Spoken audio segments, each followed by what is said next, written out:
Imagine you are walking down an isolated dirt road in the freezing chill of upstate New York. The crunch of frost under your boots is the only sound for miles. Then you see it, a body. But it's not just dead. It has no hands. It has no head. And carved deeply into the flesh of its chest is a perfect, symmetrical X. Welcome to Andover, 1970. A quintessential American small town nestled in Allegheny County, where the church bells dictate the rhythm of the day and everyone knows your mother's maiden name. It's the kind of place where front doors are left unlocked, and the most pressing local gossip is usually about a bad harvest or a high school football game. The autumn leaves paint the landscape in warm, comforting hues, creating an illusion of absolute, unbreakable safety. But that illusion was brutally severed on that desolate country road. When the local authorities arrived at the scene, they weren't just looking at a murder, they were staring at a message. The deliberate removal of the head and hands wasn't a crime of panic or passion. It was a cold, calculated, almost surgical procedure designed to erase a human being from existence, to turn a man into a ghost. They called him John Doe. But whoever did this didn't just want him nameless, they wanted to brand him. The X carved into his chest defied all conventional logic. It wasn't the random slash of a frenzied killer. It was methodical, intentional. Was it a signature? A warning to someone else in the town? Or a twisted, ritualistic mark? As the biting wind swept through the valley, the people of Andover realized a horrifying truth. A monster had been breathing their air. And the most terrifying question wasn't just who was lying headless on that dirt road, but what that haunting X truly meant.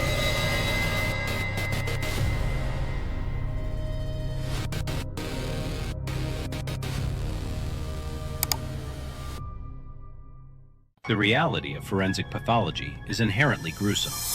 But what the medical examiners found on the autopsy table in 1970 chilled them to the bone. Removing a human head and hands is not a simple task. It is not something you do in a fleeting moment of blind rage. It requires physical strength, the right tools, and an unnerving amount of time. The clean, deliberate cuts indicated someone who wasn't panicking, someone who knew exactly what they were doing. Was it a skilled hunter, entirely accustomed to field dressing a deer in the vast Allegheny woods? Or was it someone with anatomical training?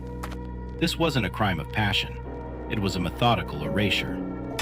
In the realm of criminal psychology, this classifies the perpetrator as an organized offender. They plan, they execute, they cover their tracks. But here is the paradox that kept detectives awake at night. If the killer was so calculated, so desperate to hide the victim's identity by removing his fingerprints and dental records, why leave the body out in the open? Why not bury him deep in the endless acres of New York's wilderness where he might never be found? Because the killer wanted him to be found. That quiet dirt road wasn't just a dumping ground, it was a stage, and the body was a morbid exhibition. Then there was the X. Forensic examiners noted that the carving on the chest was precise. It wasn't jagged or frantic. In behavioral analysis, an X often symbolizes a cancellation, a crossing out of a mistake. Was the victim a perceived sin that needed to be erased? Or was it a mark of ownership, a brand left by a predator proud of his kill? As the horrifying details of the headless John Doe seeped into the local diners and hardware stores of Andover, a suffocating paranoia descended upon the town. The illusion of the safe American small town shattered. People started locking their doors. Neighbors began looking at neighbors differently. Because the agonizing truth was this: to orchestrate such a clean, untraceable crime, the killer likely knew the area intimately. They knew which dirt roads were abandoned on a freezing autumn night. The phantom who committed this butchery could be the man pumping your gas, the friendly face sitting 2 pews behind you at Sunday service.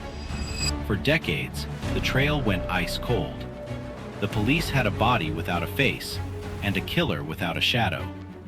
The John Doe was buried in an unmarked grave, his secret seemingly swallowed by the earth. But the earth has a terrible habit of giving up its dead. What the killer didn't account for, what they couldn't have accounted for in 1970, was a microscopic piece of evidence that would lay dormant for 50 years, waiting for the future to catch up. 50 years is a long time to keep a secret. In half a century, entire generations pass. The detectives who first walked that freezing Andover dirt road retired, taking the phantom of the headless man to their graves. The town moved on. The dirt road was paved. The horrifying memory of the X faded into local folklore, a campfire story told to frighten teenagers. But science does not forget. And Bone, as it turns out, is a meticulous record keeper. Welcome to the modern era of forensic genealogy. In recent years, a cold case unit decided to awaken the Andover John Doe from his unmarked slumber. Extracting DNA from a 50-year-old degraded femur is akin to reading a book that has been left in the rain for decades. But investigators only needed a few legible pages. They fed the fragmented genetic code into a genealogical database, tracing distant cousins, mapping out complex family trees, and pulling the invisible threads of ancestry until they converged on a single, undeniable point. The ghost finally had a name. He was Elias Vance. But this revelation didn't close the case. It shattered it wide open. You see, Elias Vance wasn't a drifter. He wasn't a transient passing through the Allegheny woods, and he certainly wasn't a criminal with enemies in the underworld. He was a devout, quiet accountant from a neighboring county, a father of two, a man whose life was so meticulously routine his wife could set her watch by his arrival home every evening. This is where the psychology of the crime deepens into something truly terrifying. Why would a predator target Elias? The forensic paradox was maddening. The brutal, surgical decapitation and the ritualistic X suggested a crime of intense, personal hatred. Yet, Elias Vance was a man who supposedly had no enemies. But when investigators dug into Elias's final days, the perfect facade began to crack. Financial records showed massive, unexplained cash withdrawals in the weeks before his murder. Phone logs revealed late-night calls from an unregistered payphone just miles from Andover limits. Elias Vance was living a double life. He went to that desolate dirt road to meet someone he trusted enough to turn his back to in the dead of night. But the question that now paralyzed the investigators wasn't just who he met. It was, what dark secret was Elias hiding that earned him the horrifying mark of the X? Let's talk about the X again. Now that we know who Elias was, a man drowning in secrets, bleeding cash, making ghost calls in the dead of night, that gruesome carving takes on a far more sinister shape. It wasn't the frantic mutilation of a madman hiding in the woods. It was a contract, a cancellation.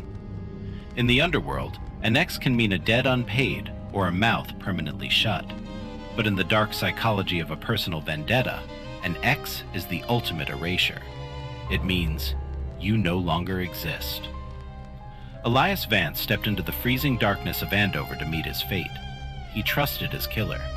There were no defensive wounds found on the remaining torso, no signs of a frantic, prolonged struggle. He was struck down, clinically dismembered, and branded like cattle. The DNA gave Elias his name back. It brought him home, but it did not give him justice. Because here is the most chilling part of the Andover mystery, the slow burn nightmare that the town must now live with. The killer didn't vanish into thin air. They didn't sprout wings and fly away. They walked back to their car. They washed the blood off their hands. They went home. And the next morning, they probably sat in the local diner, sipping black coffee, listening to the terrified whispers of the townspeople as the news of the headless body broke. They watched the panic unfold. They watched the decades roll by. Whoever butchered Elias Vance lived a full, uninterrupted life, They celebrated holidays. They might have raised a family. They might have attended the same Sunday services as the detectives hunting them. They might be resting in a peaceful, manicured cemetery right now, having taken the ultimate secret to their grave. Or they might still be out there, an old man now, sitting in a quiet living room, watching the news as modern science finally gives their victim a face, smiling to themselves, knowing that while the ghost of Elias Vance has been resurrected, the monster who created him will forever remain a phantom. What do you think the X truly meant? Was it a professional hit, a tragic personal vendetta, or a ritual we don't yet understand? Let me know your theories down in the comments, and if you're brave enough to uncover more dark secrets hiding behind the pristine facades of America's quietest towns, hit that subscribe button. Until next time, keep your doors locked.